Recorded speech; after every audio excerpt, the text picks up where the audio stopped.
আর মাত্র কয়েক ঘন্টা, তারপরে কি বাজবে ইউনূসের বিদায় ঘন্টা? কারণ মসনদে বসছেন ট্রাম্প এবং বসার আগেই খেলে দিয়েছেন ট্রাম্প কার্ড।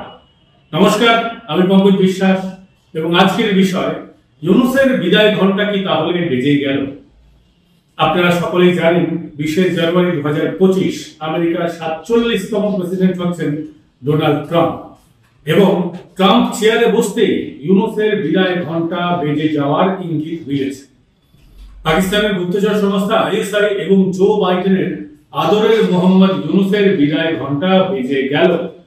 কারণ আমেরিকার প্রেসিডেন্ট ডোনাল্ড ট্রাম্প জাতীয় প্রার্থনা বা ন্যাশনাল প্রেয়ার ব্রেকফাস্ট এই অনুষ্ঠানে মোহাম্মদ ইউনূসকে আমন্ত্রণ করেননি, বরং ওই অনুষ্ঠানে আমন্ত্রণ পেয়েছেন বিএনপির 3 জন নেতা।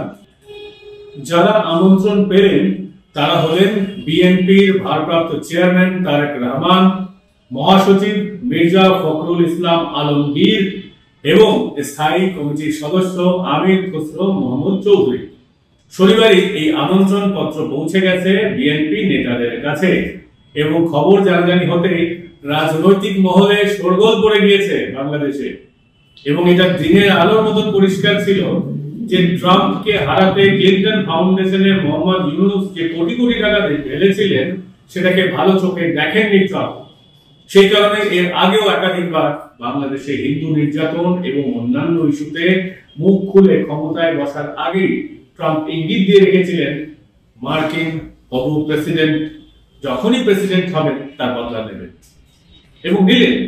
এবার ন্যাশনাল প্রেয়ার ব্রেকফাস্ট বা জাতীয় প্রার্থনায় প্রথম সারির বিএনপি নেতাদের আমন্ত্রণ জানিয়ে কার্যত ইউনূসের বিদায় ঘন্টা বাজিয়ে দিলেন ডোনাল্ড ট্রাম্প। কারণ প্রোটোকল অনুযায়ী দেশের সর্বোচ্চ শাসককে নিমন্ত্রণ দেওয়ার কথা।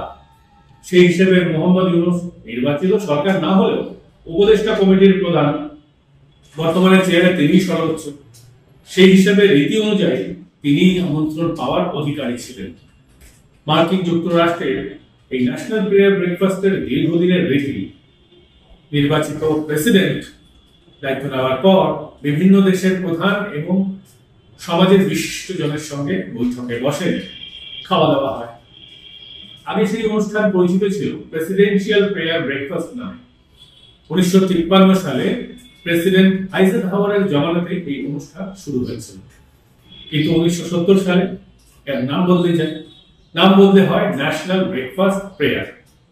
আর 47তম প্রেসিডেন্ট হিসেবে 20 জানুয়ারি ডোনাল্ড ট্রাম্প দায়িত্ব নেওয়ার 15 দিন বাদে হবে এই ন্যাশনাল প্রেয়ার ব্রেকফাস্ট, যেখানে 5 ও 6 ফেব্রুয়ারি এই আসর বসবে এবং ওই আসরে থাকার কথা বিএনপি নেতাদের, মোহাম্মদ ইউনূসের নয়। কারণ 3 জন বিএনপি নেতাকে আমন্ত্রণ জানানো হয়েছে কার্যত ইউনূসকে বয়কট করে। এবং ইউনূসকে বয়কট করে ট্রাম্প বুঝিয়ে দিয়েছেন নিজের মনোভাব, একেবারে স্পষ্ট মনোভাব। বোঝাই যাচ্ছে ইউনূসের বিদায় ঘন্টা আসন্ন এবং ভাগ্য খুলতে চলেছে বিএনপি। ট্রাম্পের প্রাতরাশ অনুষ্ঠানে দলের 3 নেতা আমন্ত্রণ পেতে উজ্জীবিত হয়ে পড়েছেন বিএনপির নেতা কর্মীরা।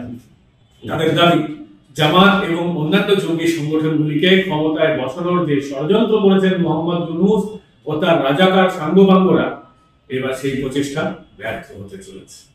আমেরিকা তার মনোভাব বুঝিয়ে দিয়েছে, একেবারে দিনের আলোর মতো পরিষ্কার। কোন জঙ্গি সংগঠনকে নয়, রাজনৈতিক দলকেই বাংলাদেশের মসনদে গণতান্ত্রিক প্রক্রিয়ার মাধ্যমে আসতে হবে। সংস্কারের নামে দীর্ঘদিন যে টিকে থাকার একটা নীল নকশা তৈরি করেছে এই অন্তর্বর্তী সরকার, এবার সেটা ব্যর্থ হবে। রাজনৈতিক মহলের মতে আওয়ামী লীগের পরবর্তী হিসেবে ইউনূস নয়, বিএনপিকেই চায় আমেরিকা। এই আমন্ত্রণে সেটা একেবারে স্পষ্ট। ডেমোক্র্যাটদের পুতুলকে বাংলাদেশে আর চাইছে না রিপাবলিকান নেতা ট্রাম্প। তবে দেখার বিষয় ইউনূসের বিদায় হয় কিভাবে? ফের একটা অভ্যুত্থান এবং পলায়ন, নাকি নির্বাচন ঘোষণা করে নতুন নেতার হাতে ব্যাটন তুলে দিয়ে সসম্মানে তিনি বিদায় নেবেন? দেখা যাক কি হয়। আপাতত এখানে শেষ করছি বন্ধুরা। এই ভিডিও ভালো লাগলে লাইক, শেয়ার এন্ড কমেন্ট করতে ভুলবেন না। দেখা হবে পরবর্তী পর্বে। ভালো থাকবেন।